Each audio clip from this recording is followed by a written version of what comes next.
Դեռևս դատական նիստերի ընթացքում խափամամիջոցի քննարկման ժամանակ ես հայտարարեցի, որ ծավալուն քրեական գործի նյութեր են ներկայացրել, բայց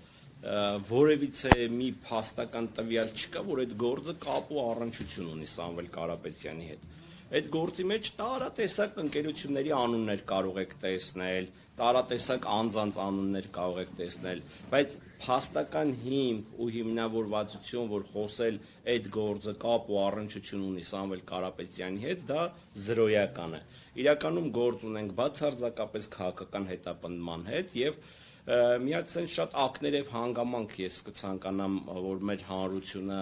իրազեկված լինի։ Քննչական մարմինն ի սկզբանե օրենսդրորեն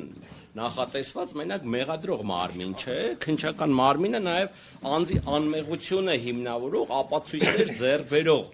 կառույց է, այսինքն քննչական մարմինը պետք է ինչպես ապացույցներ ձեռք բերի մեղավորությունը հաստատող, այնպես էլ պետք է ձեռք բերի այդ անմեղությունը հերքող ապացույցներ, այսինքն օբյեկտիվ ապացույցներ պետք է ձեռք բերի, բայց այս քրեական գործը այն բացառիկ գործերից մեկն է, որին պաշտպանական կողմը թերևս կարողացել է պաշտոնապես հասնել նրան ու հիմնավորել ու ապացուցել, որ վարույթ իրականացնող մարմինը ձեռք է բերում բացառապես շինծու եւ մեղադրական թեկումով ապացույցներ։ Ու այն հարցադրմանը, որ օրինակ բա այս մարդուն ինչի չեք հարցաքննել, այն մարդուն ինչի չեք հարցաքննել, մեզ տրվող պատասխանը շատ ուղիղ է ու դիպուկ։ Չենք հարցաքննել, որովհետեւ մտավախություն ունենք, որ այդ մարդը հնարավոր է իօգուտ ձեզ է ցուցմունք տալու։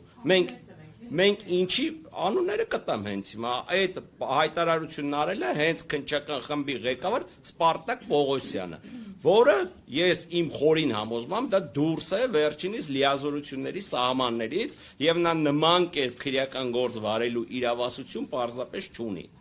Քրեական գործով չի կարելի չհարցաքննել այն անձանց, ում մտավախություն ունեն, թե կարող է օգուտ ձեզ ցուցմունք տալ։ Դա ոնց ասեմ, հակաօրինական է, հնարավորինս փորձում ենք մեղմ եւ մեղմ արտահայտվել։ Բայց այդ հակաօրինականության կոնտեքստում, երբ որ մենք տեսնում ենք ակնհայտ անարդար դատական ակտեր, դա խոսում է միայն մի բանի մասին, որ դատարանների նկատմամբ տեղի է ունենում մեր խորին համոզմամբ անասելի ճնշումներ։ Ու իմ մոտ, իմ գործընկերների մոտ վստահ եմ նաև շատ մեծ հիասթափություն առաջացավ, երբ որ այդ անասելի մեծ ճնշումներին տուրք տվեց հենց ամենաարագը Հայաստանի Հանրապետության Վճռաբեկ դատարանը, իդեմս հակակոռուպցիոն պալատի, որ այդ դատական ակտը ստորագրած դատավորների կարգապահական պատասխանատվության հարցն ենք մենք բարձրացրել, դիմել ենք էթիկայի հանձնաժողովին եւ խնդրել ենք օրինակի համար պարզել, այդ ոնց է լինում, որ մի շարք տարբեր գործերով, ընդ որում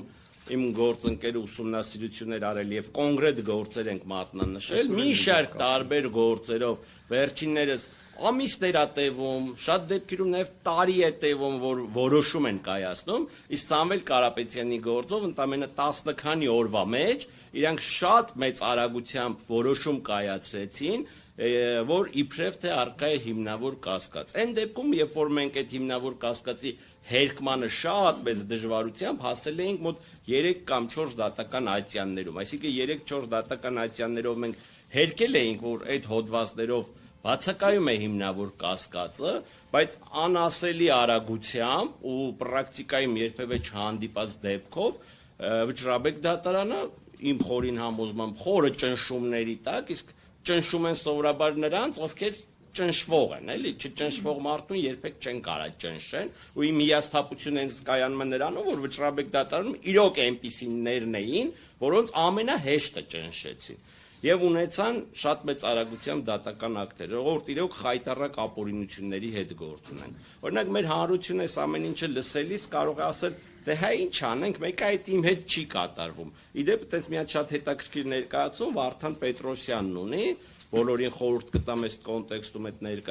ներկայացումը նայեն, բայց ախր ես ամեն ինչը շատ ուղղակի կապ ունի բոլորիս հետ։